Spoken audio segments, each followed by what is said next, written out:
amidst all of the other issues out there, sometimes it's easy to put environmental concerns, climate change on a back burner, if you will. We can't let that happen. We've got to convey the urgency. We can't take our eye off the ball, as we say in the United States. We've got to keep focused on these challenges and how to address them. And so I think one of the main purposes of this conference is to really draw attention, bring senior leaders to the Arctic to see firsthand what's happening there and some of the challenges that we're facing in the United States, but certainly are the same throughout the Arctic. First and foremost, it's to raise public awareness of the importance of the Arctic, of stewardship, good stewardship of the Arctic, its environment, its people, its resources, and how do we move forward in a way that's cooperative with the other, those other countries and nations that have equities and, frankly, territory in the Arctic.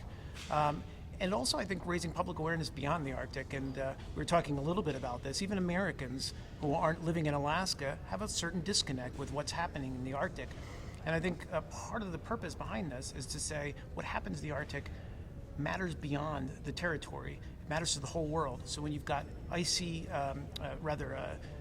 ice melting, glaciers melting, when you've got wildfires taking place, when you've got this environmental degradation and global warming within the Arctic, it's certainly going to have an effect far beyond that territory, in fact, globally.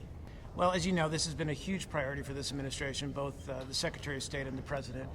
There will be statements coming out of this that will try to draw together sort of a common framework for moving forward on some of these issues.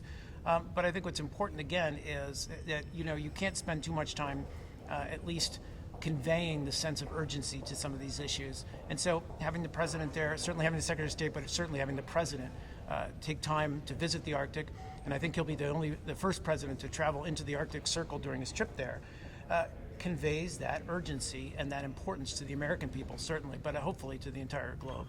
This administration's record speaks to the fact that it wants to be a leader on this issue. And this president and certainly this Secretary of State has been out at the forefront, really in banging the drum loudly about the importance of addressing climate change.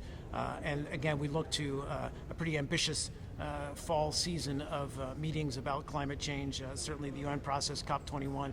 We want to make sure that the world comes together and really accomplishes some concrete goals.